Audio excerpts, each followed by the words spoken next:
Dear student or learner, welcome back to your channel The Art of Living Life। जैसा कि कल के video में हमने डिस्कस किया था कि हम टॉपिक वाइज इंग्लिश पेडागोजी को स्टार्ट करेंगे, तो आज हम आपकी यूनिट फर्स्ट के 1.1 यानी कि importance of English language in multilingual society इस टॉपिक पे डिस्कशन करेंगे। अब हम यहाँ पर देखते हैं, जैसे कि हमने यहाँ पर लिखा हुआ है importance of English language in multilingual society. तो यहाँ पर है usages as a communication for interpersonal communication between the individuals speaking different native languages. जैसा कि मैंने आप लोगों को बताया कि कम्युनिकेशन के लिए हम यूज़ करते हैं इस लैंग्वेज का। इंटरपर्सनल कम्युनिकेशन मतलब दो पर्सन्स के बीच में जब कम्युनिकेशन होता है तो इंटरपर्सनल कम्युनिकेशन उसको कहा जाता है। एक व्यक्ति से दूसरे व्यक्ति के बीच में जो कम्युनिकेशन होता है, जो संवाद होता है, जो संप्रेषण होता है, उसको हम कम्युनिकेशन कहते हैं। तो जैसे कि यहाँ पर ये कह रहे हैं कि between the individuals speaking different native language. Native language मतलब जो हमारी मातृभाषा है, जो हमारी क्षेत्रीय भाषा है, जो हम डेली लैंग्वेज या डेली बेसिस पे जिस भाषा को हम बोलते हैं और यूज़ करते हैं। Also English language is use as a common code which facilitate all forms of communication between different strata of the people. यहाँ पर स्ट्रेटा का मतलब स्तर से है कि विभिन्न जो स्तर के लोग हैं उनमें कॉमन लैंग्वेज को ये यूज़ करके उनको फैसिलिटेट करते हैं, मतलब उनको कम्युनिकेशन के लिए बढ़ावा देते हैं, उनको एक तरीके से और एनकरेज करते हैं ताकि वो अपने विचारों को ज़्यादा से ज़्यादा और अच्छे से समझ सकें और जान सकें। इसी में अगला एक पॉइंट है assistant official language of India. इसको assistant official language of India भी कहते हैं। मतलब कि इंडिया, जैसे कि India being a multi cultural and multilingual country has Hindi as its official language. मतलब कि जो हमारा जो भारत देश है वहाँ पर मल्टी कल्चरल बहुसांस्कृतिक हमारा समाज है, बहुभाषिक हमारा समाज है, हमारा देश है, जिसमें कि हिंदी जो है हमारी वो एक ऑफिशियल लैंग्वेज है। हम बेसिकली अपने ऑफिसेस में, कॉलेजेस में या वर्क प्लेस पे या टेक्निकल एरियाज़ जो हैं जहाँ भी हम काम करते हैं, जिन भी क्षेत्र में हम काम करते हैं, जॉब करते हैं, पढ़ाई करते हैं, कोई भी कार्य करते हैं, तो जो हमारी ऑफिशियल बेसिक लैंग्वेज है वो हमारी हिंदी लैंग्वेज है। And English as its assistant official language. और यहाँ पर इंग्लिश जो है वो as a assistant language official language use करते हैं हम, उसका कार्य करती है असिस्टेंट लैंग्वेज की तरह। इंग्लिश कैसे करती है कि जब हम सपोज़ एक एरिया में हम जॉब कर रहे हैं, किसी ऑफिस में हम काम कर रहे हैं, वहाँ पर हमारे देश से या अदर कंट्रीज़ से अगर बात करें तो अलग अलग एरियाज़ के लोग आकर के वहाँ पर काम कर रहे हैं। तो अलग अलग एरियाज़ से आके काम करने का मतलब है कि उनकी भाषाएं भी हो सकता है अलग अलग हों। तो अगर उनकी भाषाएं अलग अलग हैं तो वहाँ पर हमें क्या है, एक और लैंग्वेज का यूज़ करना होगा या एक और लैंग्वेज की रिक्वायरमेंट पड़ेगी, जिसमें हम अपने विचारों को या अपने थॉट्स को या अपने वर्क को हम कम्युनिकेट कर पाएँ दूसरे को। तो यहाँ पर इंग्लिश जो है बहुत इम्पॉर्टेंट रोल प्ले करती है कि अगर हमारे एक ही एरिया के रीजन के लोग हैं तब तो हमने उनसे कम्युनिकेट कर लिया, बट अगर हम कई एरियाज़ के कई तरीके के लैंग्वेजेस बोलने वाले लोग एक साथ काम करेंगे तो वहाँ पर हमें इस लैंग्वेज की ज़रूरत पड़ती है ताकि हम अपने थॉट्स को, अपने बात को उन तक कम्युनिकेट कर पाएँ। आगे ये कह रहे हैं इंग्लिश इज़ दस अ विंडो लैंग्वेज। यहाँ पर इंग्लिश जो है एज अ विंडो लैंग्वेज की तरह काम करती है, मतलब कि एक तरीके से दरवाजे की तरह कार्य करती है, जिससे हम अपने एक एरिया से दूसरे एरिया तक पहुँच सकें। For those who do not know Hindi, वही बात है कि जो लोग हिंदी नहीं जानते हैं, whose mother tongue is not Hindi, जिनकी हिंदी मातृभाषा नहीं है, it is imperative that they should at least have knowledge of the English language. ये उनके लिए है जिनके लिए इम्परेटिव मतलब बहुत ही महत्वपूर्ण, अत्यंत आवश्यक और आवश्यक, इम्परेटिव मीन्स, तो उन लोगों के लिए बहुत ही मतलब यूज़फुल है, बहुत महत्वपूर्ण है, बहुत ज़रूरी है, जिनको थोड़ी सी भी जो नॉलेज रखते हैं इंग्लिश की। Then English is the most commonly spoken of in Hindi in India, मतलब कि जैसे हम लोग हिंदी लैंग्वेज को यूज़ करते हैं, बहुत ज़्यादा यूज़ करते हैं, जिस तरीके से बहुत फ्रीक्वेंटली यूज़ करते हैं, उसी तरीके से यहाँ पर जो इंग्लिश लैंग्वेज है उसको भी बहुत ज़्यादा यूज़ किया जाता है और बहुत कॉमनली यूज़ किया जाता है हमारे देश में। अब यहाँ पर हम सेकेंड पॉइंट की बात करते हैं कि इंटरनेशनल और global language, international and global language, because of the colonization English has become the most spoken language worldwide। मतलब colonization मतलब होता है किसी चीज़ को बसाना। जब हम किसी चीज़ को बसाते हैं तो वहाँ पर बहुत ज़्यादा मात्रा में बोली जाने वाली विश्व भर में ये भाषा है इंग्लिश लैंग्वेज। मतलब कहीं पर भी हम किसी चीज़ को, नई चीज़ को बसाते हैं तो वहाँ पर विभिन्न तरीके के लोग आते हैं, विभिन्न तरीके की वहाँ पर भाषिकता होती है, तो उन सभी के लिए भी हमें एक कॉमन लैंग्वेज की रिक्वायरमेंट होती है, तो वहाँ पर हम इंग्लिश लैंग्वेज को ही बेसिकली यूज़ करते हैं। वर्ल्ड वाइड मतलब होता है समूचे विश्व में, समूचे विश्व में। Knowledge of the English language gives us an advantage of being able to communicate at an international level। तो ये वही बात है कि हमें जो नॉलेज है वो इंग्लिश की होनी बहुत ज़रूरी है।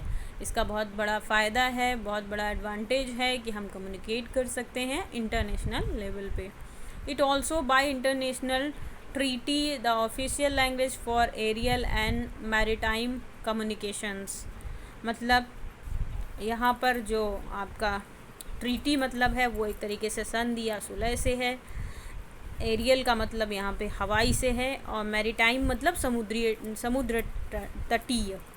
तो यहाँ पर ये कहना चाह रहे हैं कि जो हमारा इंटरनेशनल लेवल पे बहुत समुद्र तटीय क्षेत्र हैं जो आपस में संधि या सुलह करना चाहते हैं या करते हैं, या उस तरीके से जो आपस में एक दूसरे को ट्रीट करते हैं, संधि बनाकर चलते हैं या संधि करते हैं या बातचीत करते हैं, उनके लिए भी ये जो लैंग्वेज है बहुत बेनिफिशियल है। वो भी इसी लैंग्वेज के थ्रू कम्युनिकेट करते हैं आपस में। Next, books, magazines and newspaper in English are available in most countries around the world. जो न्यूज़पेपर्स हैं, मैगज़ीन्स हैं, वो बहुत सभी देशों में, ऑलमोस्ट देशों में जो इंटरनेशनल लेवल पे छापी जाती हैं या पब्लिश करी जाती हैं, वो भी हमें इंग्लिश लैंग्वेज में ही अवेलेबल होती हैं। For these reasons English had indeed become the most known and international language. इसी वजह से वास्तव में इंग्लिश जो है, इंडीड मीन्स होता है वास्तव में, इसी वजह से वास्तव में जो इंग्लिश लैंग्वेज है हमारी वो मोस्ट नोन मतलब बहुत ज़्यादा जानने वाली और इंटरनेशनल लैंग्वेज है, हमारी विश्व स्तरीय भाषा है। थर्ड, यहाँ पर हम बात करेंगे language of science and technology. यहाँ पर language of science and technology भी इसको कहा गया है। क्यों? क्योंकि information of the technology is now at the tip of our fingertips, but to be able to access to this technology we need to develop English language skills। कि अगर हमको इंग्लिश लैंग्वेज स्किल्स आते होंगे, हमको ये अगर technology में काम करना है या टेक्नोलॉजी को सीखना है तो हमें बहुत ज़्यादा ज़रूरी है कि हमें इंग्लिश लैंग्वेज आनी चाहिए, क्योंकि most of the technical words जो है वो इंग्लिश में होते हैं। टेक्नोलॉजी को मोस्टली इंग्लिश में ही बताया जाता है, रीजनल लैंग्वेज में पढ़ाना या बताना पॉसिबल नहीं होता है, क्योंकि विभिन्न क्षेत्र के लोग पढ़ते हैं उसको, तो उसके लिए कॉमन लैंग्वेज में ही उसको लिखा या डेवलप किया जाता है। The world is developing rapidly in the field of science and technology. मतलब कि साइंस और टेक्नोलॉजी दोनों ही चीज़ें ऐसी हैं जो विश्व स्तर पर काम करती हैं। तो विश्व स्तर पर जब वो काम करती हैं तो एक कॉमन लैंग्वेज का ही हमें होना ज़रूरी होता है, इसलिए यहाँ पर इंग्लिश लैंग्वेज का यूज़ किया जाता है। So this is very important language. And then हम बात करेंगे साइंटिफिक इन्वेंशंस और discoveries of other countries like Japan, Germany etc cannot reach India through any language other than English.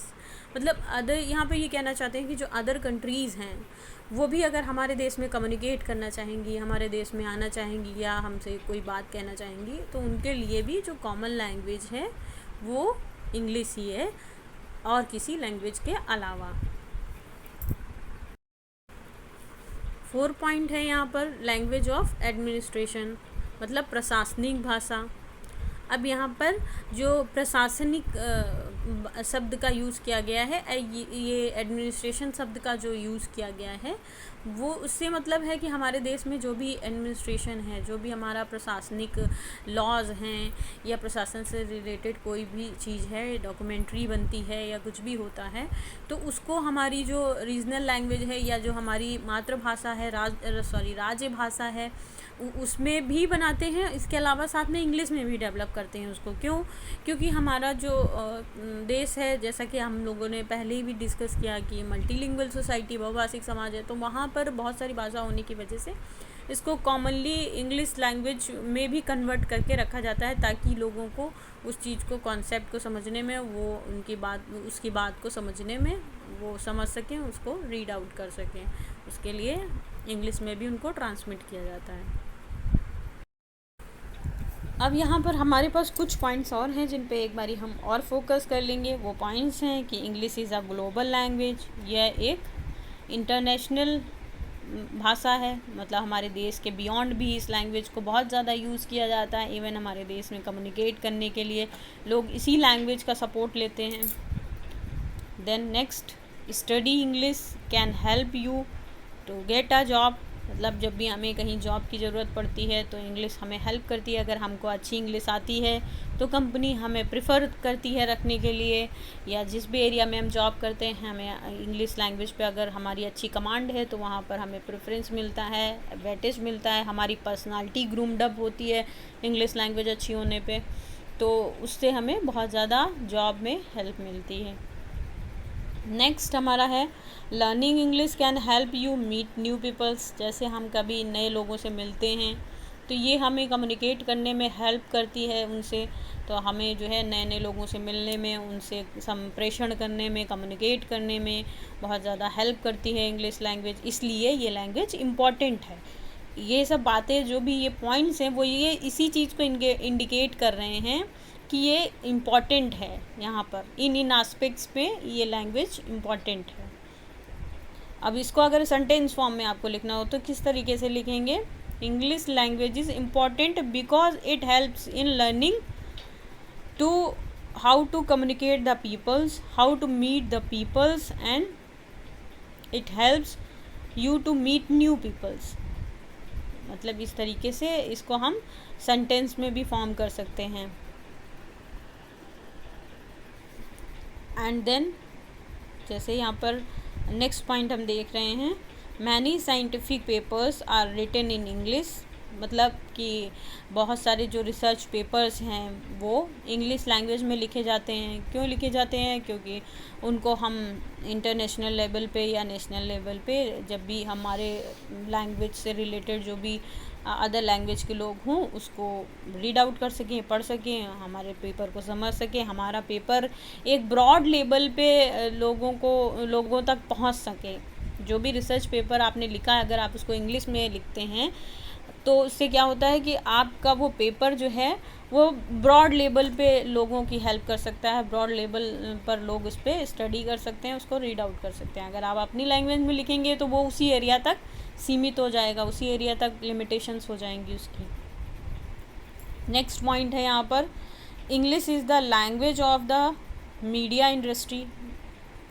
ये भी यूज़फुल है कि मीडिया इंडस्ट्री में भी आजकल इंग्लिश लैंग्वेज का बहुत ज़्यादा यूज़ हो रहा है, क्योंकि जो भी इंफॉर्मेशंस हैं वो in India as well as in abroad, जो भी हमारी न्यूज़ेज़ हैं जो मीडिया के थ्रू आती हैं, मींस मल्टी मीडिया के थ्रू जो भी हम न्यूज़ेज़ गेन करते हैं, जो भी न्यूज़ेज़ हम लेते हैं, प्राप्त करते हैं, तो वो सारी चीज़ें जो हैं हमें इंग्लिश लैंग्वेज में बाहर से जो आ रही हैं तो इंग्लिश लैंग्वेज में, अगर अदर एरिया से आ रही हैं तो भी वो इंग्लिश लैंग्वेज में अगर आ रही हैं, तो हमें उनको समझने में, अदर लैंग्वेजेस के लोगों को समझने में, जानने में बहुत ज़्यादा उससे हेल्प मिलती है।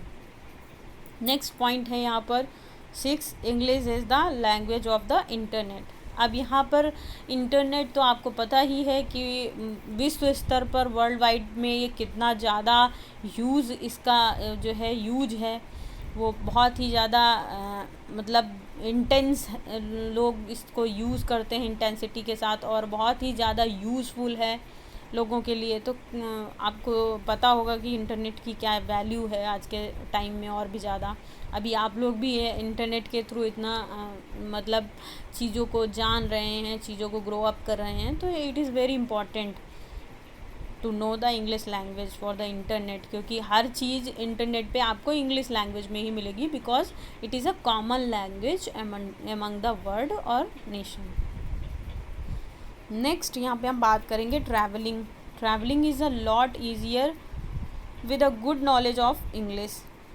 अब यहाँ पर क्या है, अगर आपको अच्छी नॉलेज है इंग्लिश लैंग्वेज की, तो आप कहीं पर भी अगर ट्रैवल कर रहे हैं, एक जगह से दूसरे जगह पर जा रहे हैं, तो अगर आपको अच्छी नॉलेज है इंग्लिश की, तो वो आपके लिए जो ट्रैवलिंग है वो ईज़ियर हो जाएगी। यहाँ पर इससे मतलब है कि आप इजीली एक जगह से दूसरे जगह तक ट्रैवल कर सकेंगे।